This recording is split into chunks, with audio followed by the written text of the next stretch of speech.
Sanskrit online class में आपका हार्दिक स्वागत है। हमने पिछले वीडियो में स्वर संधि के भेदों के बारे में पढ़ा था, किस प्रकार से हम पहचान सकते हैं उसका हमने अध्ययन किया था। आज हम संधि के दूसरे भेद व्यंजन अर्थात हल संधि के बारे में अध्ययन करेंगे। अब आपको ये विदित है कि व्यंजन के बाद यदि व्यंजन या स्वर आता है अर्थात पूर्व पद में व्यंजन हो और पूर्व पद के बाद स्वर या व्यंजन हो तो वहाँ पर जो विकार उत्पन्न होता है वो व्यंजन संधि कहलाता है। व्यंजन संधि के प्रमुख भेदों का अध्ययन हम करते हैं।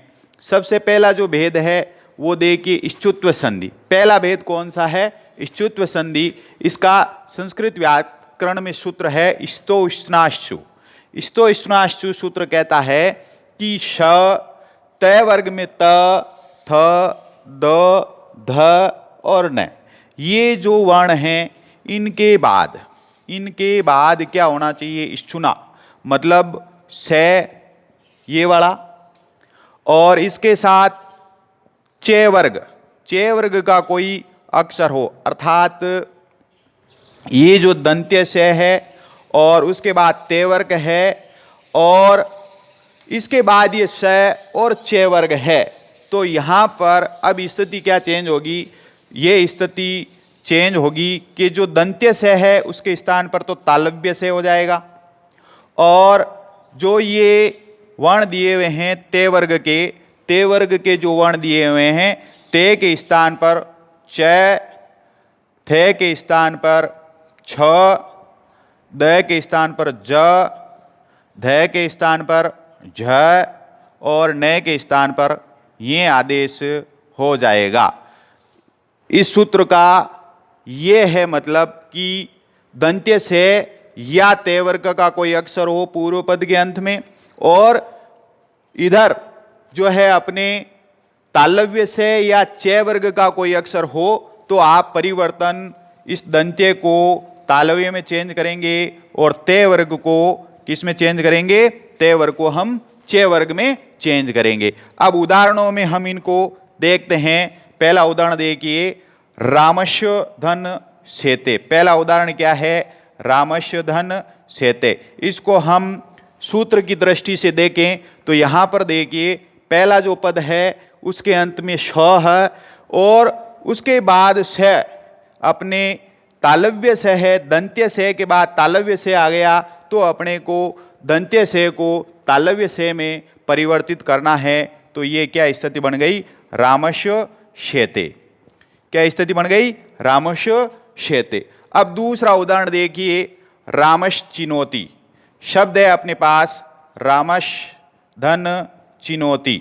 यहाँ पर देखिए, यहाँ पर अपनी स्थिति है रामश शे दंत्य और आगे चे वर्ग है।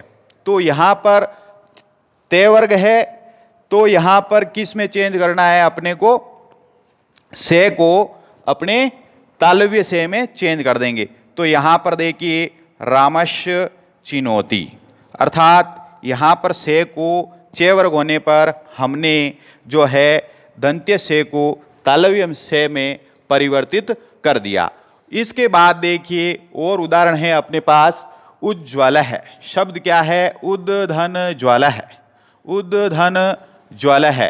अब यहाँ पर देखिए अपने उद ये ते वर्ग का तीसरा अक्षर है और उसके बाद अपने चे वर्ग का तीसरा अक्षर है तो दे को हम परिवर्तित करेंगे जय में।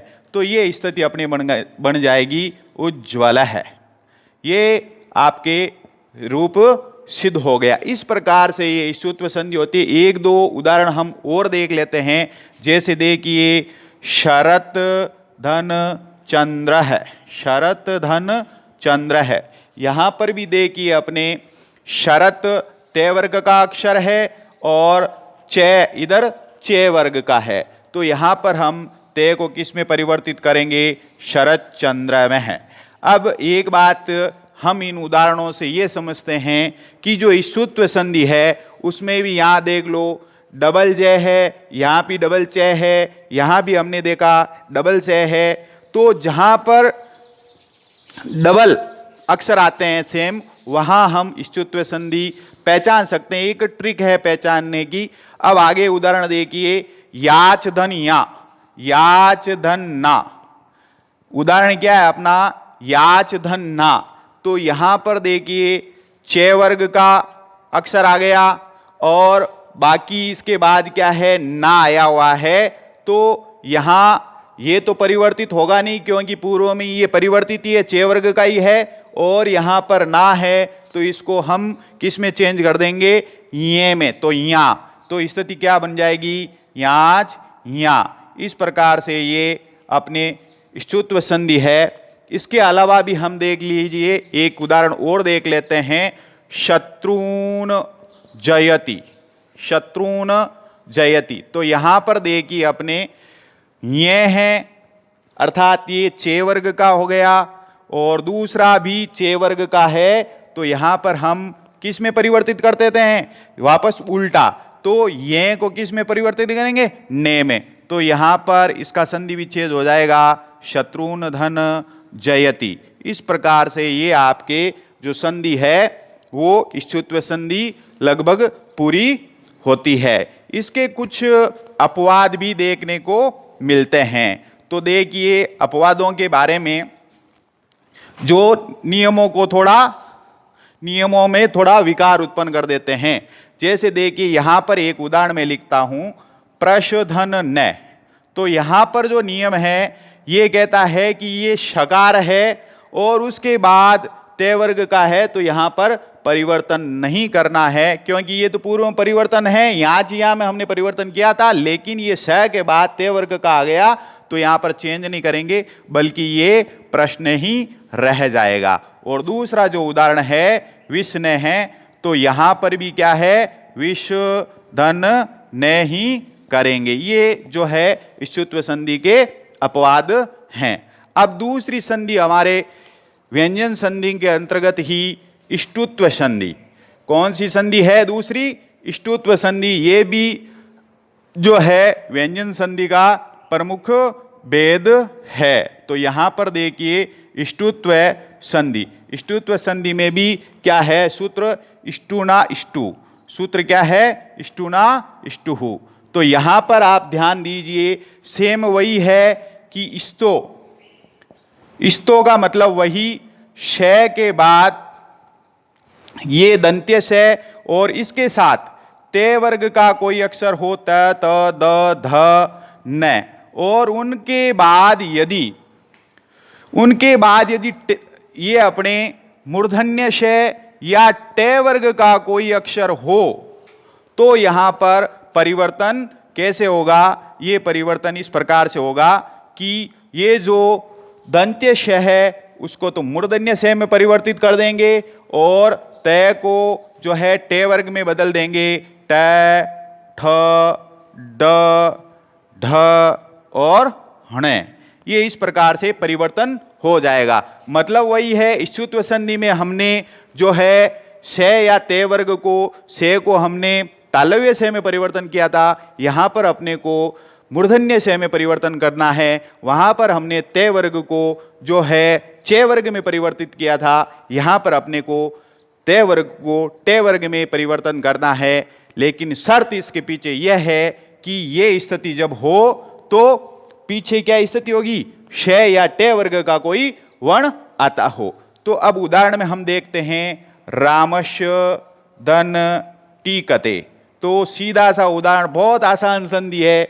देखिए यहां पर रामस के पहले पद के अंत में स है और आगे टे वर्ग का अक्षर है, तो इस से को हमने जो है मूर्धन्य से में परिवर्तित कर दिया।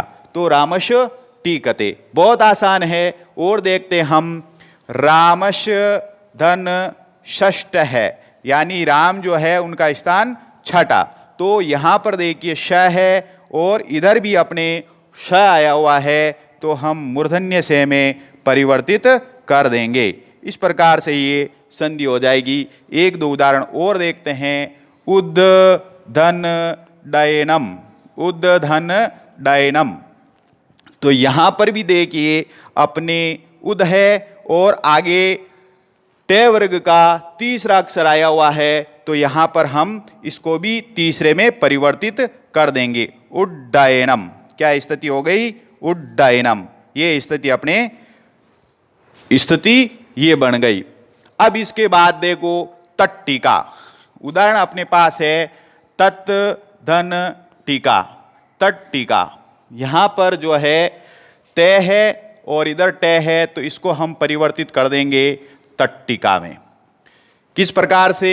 ये जो संधि है अपनी एक दो उदाहरण और देख लेते हैं। जैसे देखिए राष्ट्रम शब्द है, राष्ट्रम, तो इसको बड़े ध्यान से देखना है। कुछ ऐसे उदाहरण हैं जिनमें अपने पूर्व पद में परिवर्तित नहीं होकर के जो दूसरा वाला पद है वहां पर परिवर्तन होता है। जैसे देखिए राष्ट्रम जो शब्द है इसका संधि विच्छेद करेंगे तो रास है तो यही रह जाएगा, लेकिन यहां पर ट्रम की बजाय त्रम होगा। राष्ट्रम, परिवर्तन कहां हुआ? त्रम में। इसी तरह आप देखिए इसका बहुत अच्छा उदाहरण है अपने कृष धन न। यहां पर देखिए कृष धन न है तो ये पूर्व में ही परिवर्तित है शय और आगे न आया हुआ है, तो यहां पर देखो शय है या न है तो हम परिवर्तन ने को णे में कर देंगे, तो यहां पर अपने स्थिति क्या बन जाएगी? कृष्ण है। इसी तरह देखिए आपके विष्णु जो शब्द है विष्णु, तो यहां पर भी जो संधि विच्छेद होगा वो क्या करना है? शय का तो शय ही रह जाएगा और जो णे है उसका नु जो है वो नु में परिवर्तित हो जाएगा। इसी तरह देखिए और उदाहरण है अपने धनुष, धनुष टंकार है, धनुष टंकार है, तो यहां पर भी देखो श आया हुआ है लेकिन यहां धनुष शब्द हो जाएगा, धनुष धन टंकार है। इस प्रकार से ये आपके ष्टुत्व संधि जो है पूर्ण होती है। आगे हम जसत्व संधि के बारे में पढ़ते हैं, तो वहां पर देखिए ये भी व्यंजन संधि का प्रमुख भेद है। तो यहां पर आपके देखिए सूत्र है जलाम जशो अंतः, जलाम जशो अंतः, ये सूत्र है। ये सूत्र क्या कहता है कि पदांत, पदांत में जल, जल का मतलब ये समझिए जो अपने प्रत्यार है 44 प्रत्यार है उनमें से एक प्रत्यार है जल प्रत्यार।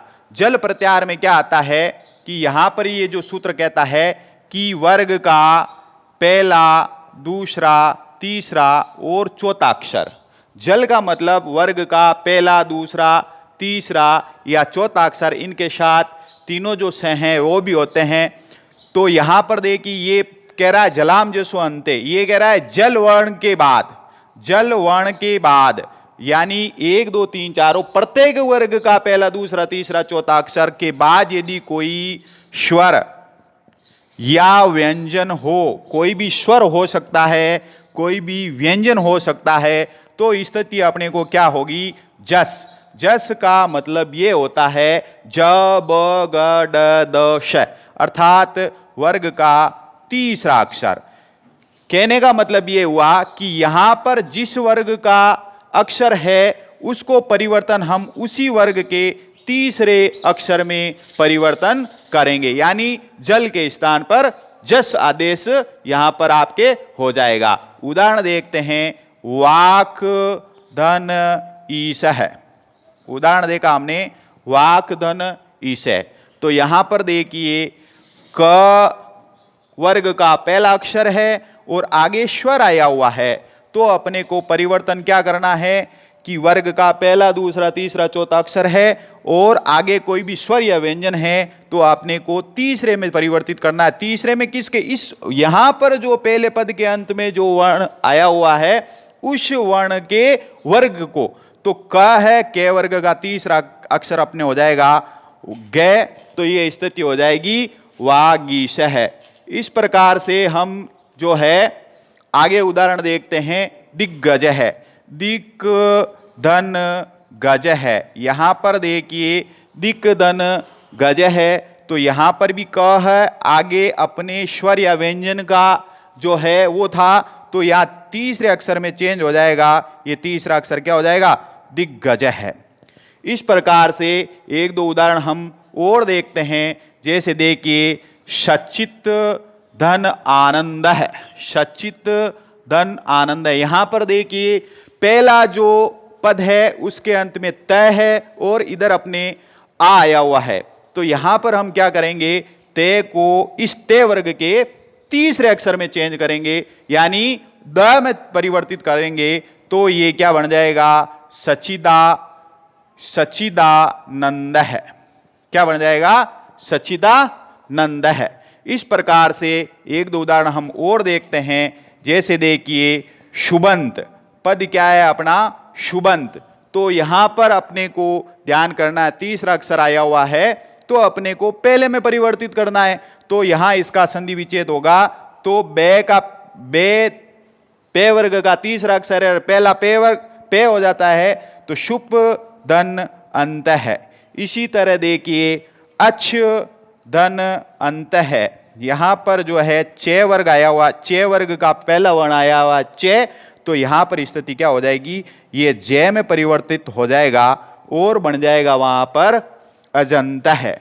इसी प्रकार से हम एक दो उदाहरण और देखते हैं। बहुत अच्छा उदाहरण है अपने व्यंजन संधि में, इधर जगदीश है, बहुत अच्छा उदाहरण है जगदीश है। जगदीश है शब्द का संधि विच्छेद देखिए, जगत धन ईश है। यहां पर देखिए आपके तय है और यहां ई है, तो ये क्या बन जाएगा, जगदीश है।